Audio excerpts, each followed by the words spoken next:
We wanted to create a fun, non-judgmental space where women can talk about their shared experiences. Here, we will normalize the challenges we face as females living in a society that dictates unrealistic and outdated expectations on what a woman should be. Together, we hope to cultivate a supportive community of women who empower one another to courageously live unapologetically. A quick disclaimer before we get started. Although Cindy and Danielle are licensed therapists, this podcast is not to be interpreted as therapy or a replacement of therapeutic services.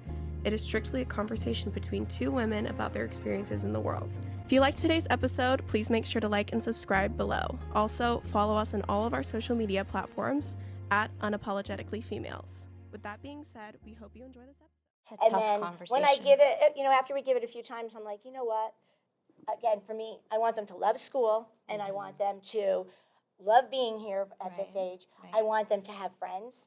Because if they have friends, they'll want to come. Mm-hmm. And when I pass out those birthday party invitations, and I know which ones aren't invited, you know what I'm saying? Mm-hmm. And it breaks my heart as a mom. It breaks my heart as a teacher. It breaks my heart for that little one who I know everyone's going to come back on Monday and they're going to talk about it.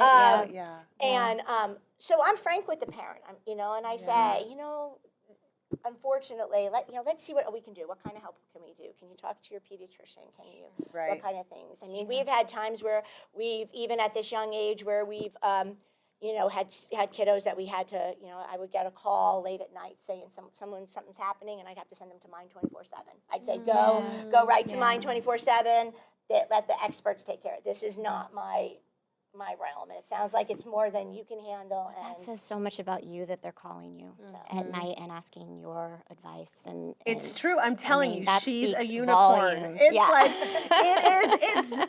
I know I've said it, but it's so true of who you are as a person, and I think it's just how you were made. But it's the connection that you have and that parents feel so supported by you and that you really do know their children and love them. You were the first person to tell us to go get Harper's eyes checked. You said it in you were like, hey, it might be helpful to go get her eyes checked. I think there might be something there. And then we got her eyes, checked, and sure enough, she did need glasses. And when Joe and I put the glasses on, we were like, oh, she needed glasses. We felt awful. Right, you feel like, we felt awful. What kind of parent am I? I had the same thing happen. Yeah, and so, and reading for her in kinder she was having to work really hard to try and figure it out. And a lot of it had to do with, I would say all of it had to do with glasses, because now she reads ahead of grade level.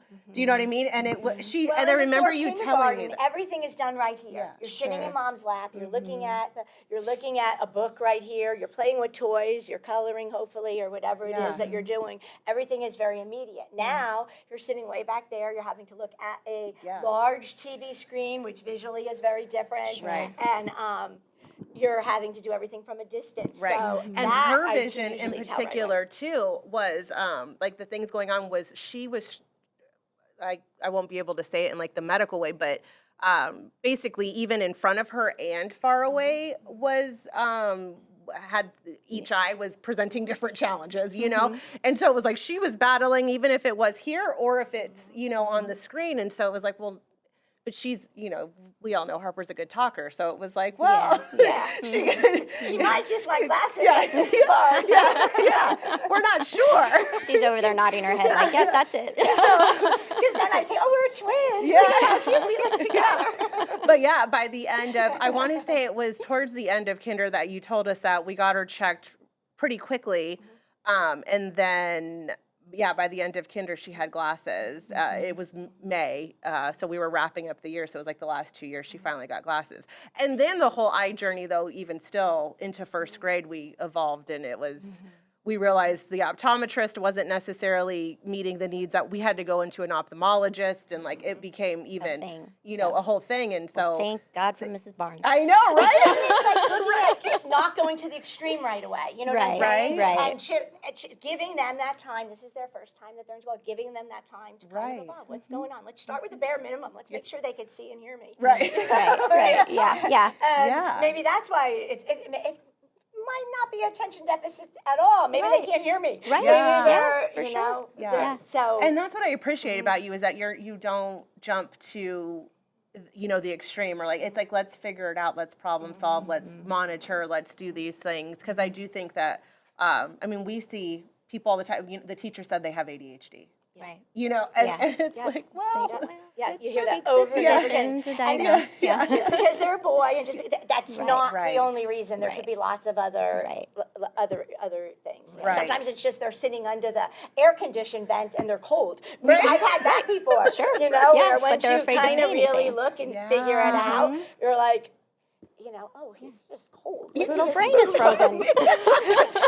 I notice every day he's getting his sweatshirt on. Yeah. That's fair. the reason. Yeah, You know, that's no, fair. that's fair. So, Yeah. you know, Yeah. we figure those things and building those relationships, you know. The fact that I'm not calling them every time they, you know, that something has gone wrong because I need to give them that chance.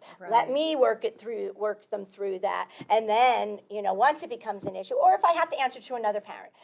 If your child has done something that I need to answer to another parent, then Sure. I have to tell you. Sure. You know what I'm Yeah. saying? Yeah. Otherwise, Yeah. it's my job, especially as an early childhood educator, is to teach them how to respond, teach them what would be a better thing to do. Because if you don't do that in that moment, by the time they go home, they've forgotten about it. Right. Some of them aren't even afraid to go home that mom or dad are gonna know about it because it's like, you know, they have like these little short minds.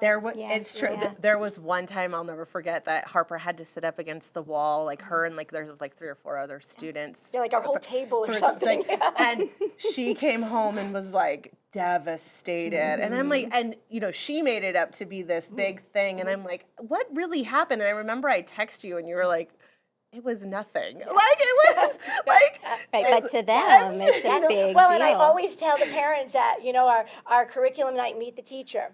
What happens between me and them is the worst thing ever. What happened between you and I, it's nothing. Between you and them, it's the worst possible thing ever. Right, yeah. But between you and I, it was no big deal. Right, yeah. That's why they come to kindergarten. That's why they come to school. And we try to get rid of some of those things before they move on and give them that kind of environment. And hopefully they can, you know, be successful. Parents. Let's talk about parents because Okay. I am curious about Because parents. you are one. I know because I am one, and I want to know what a nightmare I am. Because I know. I'm sure that you see a spectrum, and like you've said, you know, there's the kinder parent that their kid's going to Harvard, or they're going to be the NFL player, or going to you know all of that, and there's me, who, you know, also which. I try and respect the, like, okay, so for example, my parents, this is interesting. I told my dad he wanted to take Harper to breakfast the Sunday before her birthday. And we had, my husband's sister and brother-in-law were in town, and we had some things. So I'm like, hey, they're in town, so just take her to school late on her birthday. Take her out to breakfast before school. And he was like, no, I'm not going to do what you guys do. And I'm like, it's fine. Like, you're going to take her to school an hour late, hour and a half late. Like, it's fine. And he refused. He wouldn't do it. So like that, it was his, you know, and that my brother and I, we went to school, like, you know, sick, you know, like That's that change. That's that old school, how you know, For sure. how For it sure. has changed. And Yeah. so we've tried to have a balance, and we obviously just don't let our kids stay home necessarily or anything like that. But you know, I'm not against letting her go to breakfast with her grandpa on her birthday, you know, or whatever. Like the American family needs help. Yeah. And that's one way that we're you know what I'm saying? That we're helping our kiddos, you know, with that mental health and that social emotional. Right. Yeah. That, you know, our families need help. We're so busy whenever you can fit it in. What greater time than to spend with, you know, to spend with a grandparent at that time, you know what I mean? Right. And for that to be special. But I don't think every teacher thinks that, because sometimes I do think that, you know, we've pulled her out early to do something fun or do a family thing or so she doesn't miss out on something.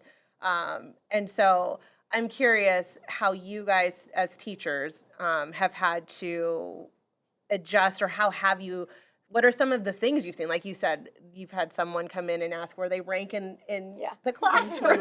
In kindergarten. We don't really rank them in kindergarten. So, like, what are those things you're seeing, and how do you respond to that? Well, it's a different generation of kind of parenting. The parents now, especially kindergarten, most of them, some of them are in their 20s, early 30s. You do have a couple that are a little bit later on.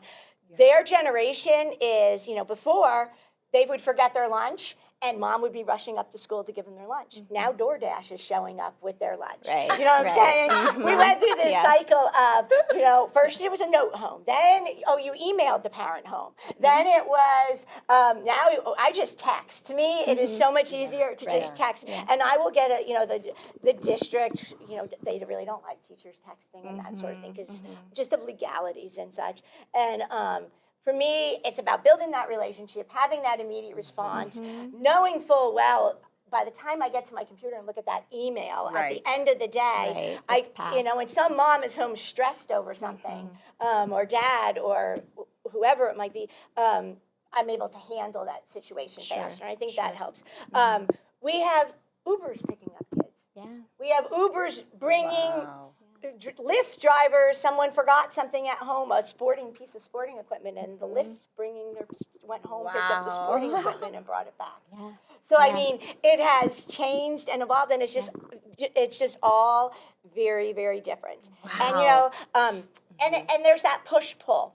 There's that push between what the district and the state. Data driven. Everything is very data driven. Everything is very, you have to meet this letter score of your school and that competition between between teachers and funding and all that sort of stuff. So that's hard. And then there's I think most teachers, if it wasn't for that, would be like, go to Paris. You know what I'm saying? You could go to Paris. This is the time that works out for your family. Right. I am not going to be able to give you the same experience. Right. I might be a That's decent still a teacher, great but I'm not learning going to give you that. experience. Exactly. Yeah. I'm not going to be able to give you that same experience. I'm not going to be able to talk to you the way your grandpa's talking to you for your breakfast for the 45 minutes that you're going to come late. And give you that history. You know what I'm saying? That same thing. So. It's just very different. It just depends. Yeah. It depends on the teacher. But so many, it's all about that data. I mean, now they look at us in kindergarten. They sit there. They scrutinize each, each child. How much growth did they have? All of that sort of thing. And as old school, it's like as teachers, we go back and forth. I know what's going to move them. I know what's going to, and it may not be this or that or the other thing. I'm going to do because my boss is telling me to do this, but I'm going to make sure I also have enough time to do this because I know this is what's going to work. Yeah. I know this is what, when they bring home that cutesy little art project, the parent is going to hang up on the wall. They're not going to hang some graphic organizer. That's going to go right in the trash. Right. You know what I'm saying? Yes. And so I want to create those moments that they have and that sort of thing. And it's the same thing. Those families need to create those moments. Right. Everyone's taxed so much, and it's the same. And we're all together. We all work together. Right. We're just a part of your team, kind of thing. Right. So. So I don't think that we started having lockdown drills until I was, if I remember correctly, high school. So Columbine happened when I was that age, maybe, and I remember watching Columbine. They literally wheeled in the TV, and we watched it happen. The news, which I still think about now, and I'm like, I would be at the school if my kid came home. Oh, I got in the car and drove when I heard there was, and then I remember my husband at the time being like, what did you think you were going to do? Yeah. Like, I don't know. I had to be there. Yes, I just had to be there. I'm saying I would die if Harper came home and was like, she put on the news and in class and we watched it. Yeah. That would, because we don't even watch the news at our house now with our children. Like, I don't let the kids see the news, period. Well, news is scarier now. Yeah, Before that's that was true. a rare occasion, That's true. and That now is it's true. on every single station, Right. that you turn to. Same So thing it was with different. 9/11. We watched 9/11 happen in class, like literally all day, just watch news in high school. Yeah. But anyways, So going back, so I don't think we started lockdown drills till I was in high school, and now it's standard quarterly practice. Yes. I think So how has safety? And I just read too the other day that Gilbert Public Schools are putting in metal detectors at all the high schools. I'm like, I'm floored. Talk about increase in anxiety. Yes. Right? I Yes. mean, I witnessed it with the lockdowns with the little ones. They would get so scared. So scared. So scared. So scared. Yeah. And, we prep them. Before the first one, they always tell the teachers. After that, we don't know. So we prep them, and we go through the whole process. And you know what? They know. A bad guy's going to come. Like, you know what I'm saying? You could tell parents have kind of talked to them. They start, like, it's almost like you have at some point, you have to squash their fears and squash the rumors that they've created in their heads. And then, you get the little boy, well, if a bad guy came in, I'm just going to do this and this and this, kind of thing, like that cutesy 5-year-old response. Yeah. But in the same sense, you need to say, That's no, Hendrix. you can't do Right. that. But you know want to what be I'm like, saying? okay, Joey, go get him. Yeah. Exactly. You need to say, nope. Yeah. I always Take it refer to myself in seriously. the third person. Mrs. Barnes wants you to be safe. I want you to go hide. The police are going to come. That's who will take care of it. And then, we go and we sit in our, when we close everything up and we go into our office there. So kindergarten is fortunate because we have an office between us, like a big storage closet basically. So we're doubly locked. We're locked within the classroom and then we're locked within there. But it's dark in there. It's pitch black in there. I mean, we bring our laptops, we open them up so there's lights. We have our phones on so we can have some flashlights and such.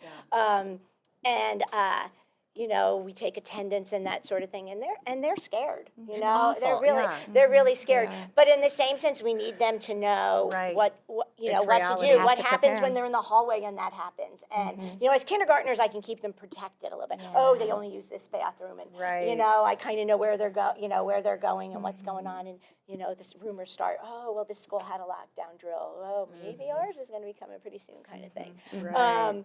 So we kind of feel that, but even as teachers, it's like, oh my gosh, like right away our hearts start to palpitate, and you're like planning and problem solving, and the last thing you want for especially like the younger grades, if anything were to happen to me first, they would all be standing there looking at me. No, they still need to go and hide, and I needed to tell them, you don't worry about me. You go and you find that place to hide. It breaks my heart, makes me want to tear up to say it. But you go, you know what I mean? I want you to take care of yourself. And we talk about what happens if you're in the bathroom and how to pull your, give them all those things. And it's like you have to get so specific, but you just don't know. Right. Fortunately, now school, Gilbert has cameras in all of our schools. Up until like 3 years ago, we didn't even have cameras, so that has helped. You feel that feels a little bit better. Right. The office is locked now. Yes, the office is locked down now. And they're, the elementary schools, they're getting ready to do that where you can't even get past the school. They're going to put those like partitions kind of thing up, or glass partitions more. So you have to almost be buzzed in twice. I think it's going to be a few years out because they're focusing on the high school and things, but they have to revamp all the front offices and such. I just can't imagine, high school in the metal detectors that they're doing. I mean, that's just, it's because there have been this school year, I've seen multiple articles for Gilbert high schools that there have been either alleged weapons on campus, or we just had one that was confirmed at one of the high schools that they found a student with a gun. And you don't know what's in high schoolers' cars. No. You know what I mean? Between weapons and, drugs Substances and vaping, and- substances and all that sort of stuff that's still out in their cars, and that's on school campus. Same thing, even staff cars and things like that. You just don't know. It could be someone that breaks into someone's staff car and finds something, or a student's car or something. You just don't know. My son is in the preschool, and with lockdowns, he's like, we played hide and seek, and we were hiding. We read to them, we do all of that sort of thing. I'll never forget one year we had one, the district, they'll do a surprise one even on the front office. And the teacher, it happened during lunch. And myself and like 4 or 5 other teachers were in the back, in our room where the teachers would eat. And we're sitting there, and all of a sudden the lockdown comes over. And we're like, why did they call a lockdown at lunch kind of thing? And I go and I peek through the windows. Well, Gilbert police were also responsible for this. You know, because they helped call my it. gosh. It had there was no emergency or anything. It was just a drill. But of course, now we go and we look, and there's police here. We're like, this must be real. Your heart's pounding.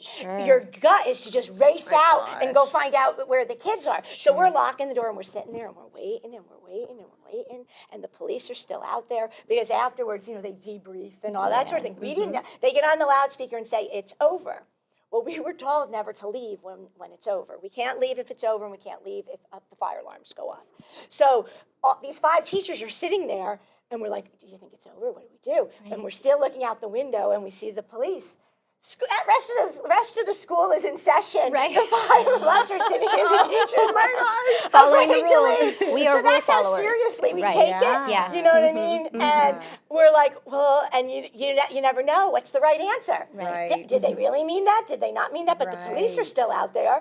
And finally, they called in on the phone, and they're like, is so-and-so in here? And we're like, yeah. Oh, wow. But they didn't know if we had went off campus for lunch or whatever. And we were like, well, I guess we don't, you know, we're all like, what do we do? Yeah. You know, Right. so we, you know. I can only imagine what goes through your mind. As a student, and when we started doing lockdown drills, I just remember thinking, whatever, like, this is weird, but no big deal. And then as a parent and having my own children and that experience, it's like, oh, this is terrible. Like, I hate that this is what we have to do in the day and age we live in, but yet it's so necessary. And you know, the fear around, you know, I don't know what I would, you know. Well, and then there's some there's some calls with, well, do you especially the upper grades, do you let them know it's a lockdown and there's something real going on? Because then they're on their phones creating panic, or, you know, do they need to do that to, you know, and, you know, we're told we cannot be on our cell phones. It blocks, whether that's, you know, accurate or not, it blocks the, you know, the transmission between things and the falling and stuff. So, you know, there could be reasons, and, you know, we just have to trust the system. You know, the system is in place, that they're doing the best they can, and each time something happens, unfortunately, someplace in the world, the process is going to change. Right. You know what I'm saying? Or here in the United States, the process is going to change because something different is going to happen, or someone who knows, you know, who's figured out how to beat the system is going to come in, and it'll be something different. Right. So. Unfortunately, yes. Go ahead. So you mentioned time before, and I really want to dispel this idea to our listeners, to the world, that teachers only work 9 months out of the year, and they get summers off, and they only work until 3 o'clock or 2:30. And how much time do you really put in? Majority of the days I'm here almost 12 hours. Even having done this long, you get here early because the way they have work days, the kids are coming in like 15 minutes. So unless you got here early, you don't even have time to turn on the lights and get, you know, technology keyed up to take attendance and all of that. So you really have to get here ahead of that. We often have meetings before school.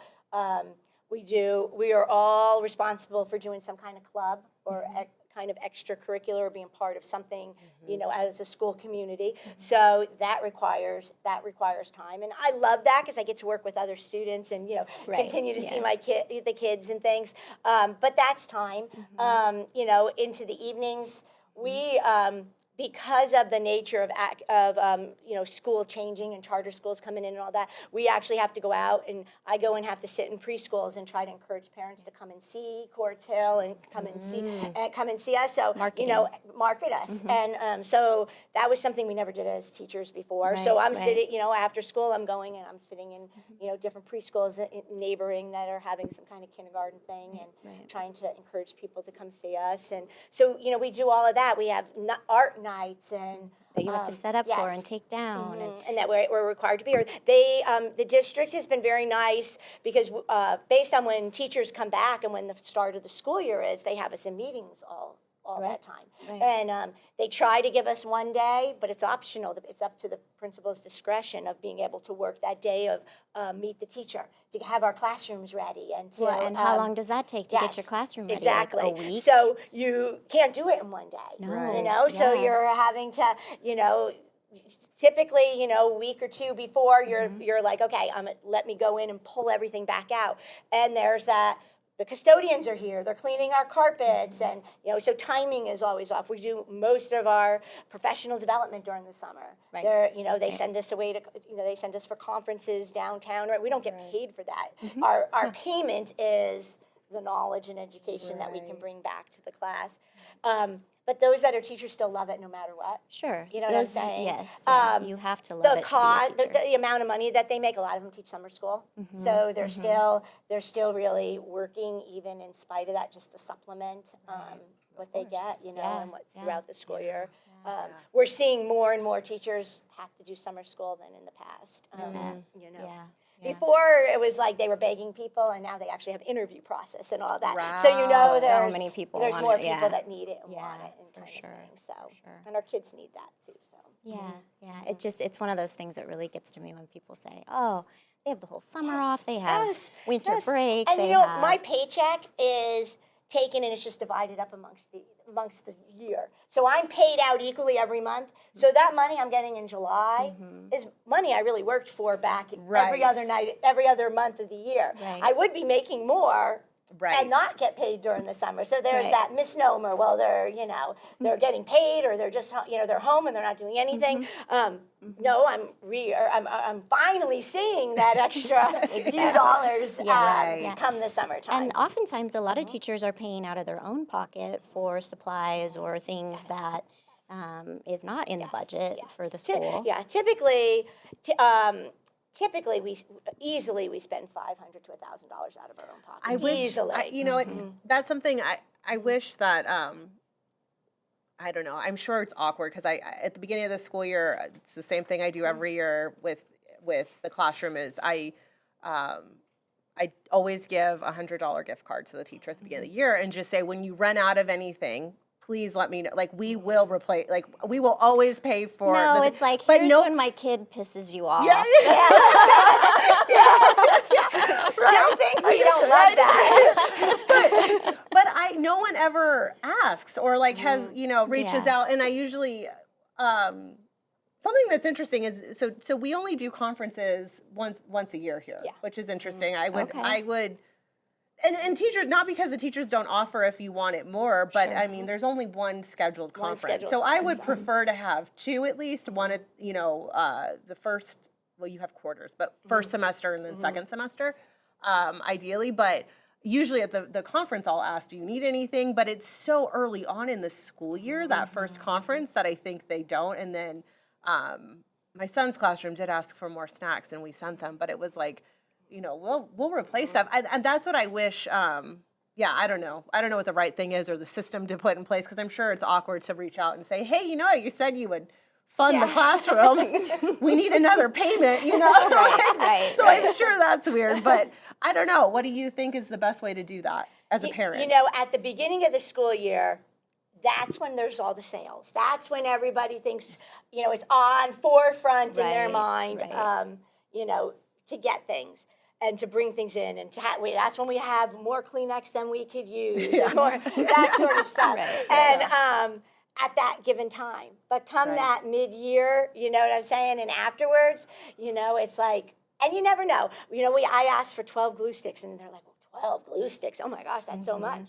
And it's like, if you saw a kindergarten use a glue stick, that's gone in that's 2 weeks. Yes, they've and they've used it as lipstick. They've done everything they can possibly do with it. It's like, some of them are going through one every 2 days. I mean, using it as lipstick is not such a bad idea. They'd be quiet for. Exactly. They come as colors. That's great. So those kind of things you can't predict. Right. And then, there's all those fun activities I still like to do. My kids are they're still 5 and 6. They still need to have those Clifford days. They still need to have those fun Valentines and, all those kind of things. I love creating big haunted houses and stuff at, Halloween time, and, having glow lunches and all of that. And, unfortunately, our parents, we're in a place that our parents are very generous. And certain places there are.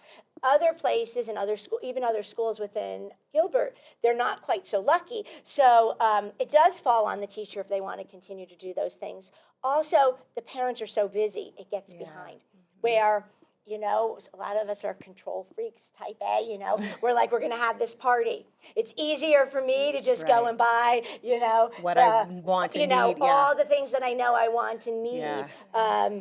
and not have to worry about it. Yeah. So, and I'm fortunate enough that my husband allows me to do that. Right. New teachers, young teachers, they, you know. That's they where I can would do that. I would even love for a teacher to go, I want to go do this, but we need funding for it. Yes, Like right. I would be happy to Help with Yes. that. help with Yeah. that, you know, things like that. They would Just so appreciate that. even too. the like the last few years we've done the shaved ice they've done and things like that. And I always think to myself, what about the students whose parents don't, pay for them to get the shaved ice? Or even just forget, you Forget- know? I know that. Like, That's oh, it's shaved ice day. That's Oh, exactly yeah. it. That's exactly Yeah. it. Because they're so busy. We're so busy. We're all so busy. I'm just saying that for a That friend. is like, I know, I I've never didn't done know I that. had to bring these, you know. Yeah, I know. Not you. I know. No, never. Yeah, I know. I always Everybody wanted your children. That's right. Perfect Teachers arm angels. wrestled to get them. Yep, you got it. You're right. But yeah, I think about those instances too, and I'm like, that I'm sure the teachers see that and go, who, they paid for it or they didn't pay for it. I think it was, I can't remember, was it last year that we had just said, let's just do it for the classroom, like, because it's, But it is. It really is. You get kind of in a weird position, and you're like, oh my gosh, like. PTSO fundraisers are an example. If you meet this level, you get this prize. If you meet that level, you get the next prize. And they're going to come in and they're going to call out. Especially if they do a good job keeping our class sizes low. I have 16, and I know they're gonna call out 14 names, and there's gonna be a couple sitting here. That's heartbreaking. So. Oh, yes, that's So heartbreaking. I turn around and I pay for theirs. So Yeah. I donate on behalf. I have the 6th grader. Every single year I have donated, so she gets that prize every single year because I want to make sure that they're not the not one left that's out. being left out. Because or they pulled do out. remember that. And I know their parents can't afford that. Sure. Yeah. And to this day, every morning she comes in and helps me. And, the kids listen to her more than they listen to me. And, empowering her to be successful. And it has nothing to do with the PTSO fundraiser. It has nothing to do with that. She doesn't even know that it was me who donated to it. Right. But she was able to feel good, and to me that's the most important. She was able to feel good. She loves being here. She's sad that she has to leave and go on to middle school next year, and that's all we God, can can ask we for. clone you? I That's know. all we ask. That's what I'm Seriously. saying. Yeah. But that is what you have done. You have invested in kids' lives that it will last a lifetime But I for want them. to really do it. I don't Yeah. say anything that I wouldn't truly do. Yeah. You know what I'm saying? Sure. Because to Yeah. me, you can talk the talk, but you have to really do it. Right. You do. Yeah. And I have a hard time letting go. Yeah. The 1st grade teachers don't like me because that first week of school, my nose is against the window. Okay. And I'm like, Well, they don't like you because the kids are like, and they're wait like, a minute, where'd she go? Harper still I'm sure she works does. her ways of coming back here. I think it was this year. I don't know. It's been a few years in a row, maybe, that we have been told by her teacher, Harper will disappear and go to the bathroom for quite some time. She's here. She will come here. And it's because this is what's safe. This is what exactly. And not You've that her created teachers that have safe not space. been great. It has nothing, not to take away from any of her teachers. She's had fabulous teachers every year. We've been really, really lucky. But the investment of love and safety and security and just Foundation. yes, that has been instilled here with you in this classroom. Thank you. Thanks for recognizing that. yeah. Because I try really hard to do that. No, so. really. And you've done that for so many. You are so special that every single student feels the same way. That's what's interesting. It's like, when you think you make everyone feel like they're your favorite. And that is so important and matters and will last and carry on with them forever. So you are special. All my favorites. Even the stinkers. Even the stickers. They are. Yeah. So you have 2 years left before retirement, Yes, and we are yes. giving you the gift of my son for your last year. The Go tornado. big or go home. The human I'll end tornado. up going home after him, I guess. He's a sweetheart. He is a lover boy, but he also has energy and loves to jump off tables. So, Yeah. you know, That's what that boy should be doing, you know? Right. he's a good time. At that time. My last question, speaking of stinkers, what's your funniest story that you like to tell at Thanksgiving dinner or Oh, there's so many. Just the other day, I went home and was telling my parents. Well, there's two.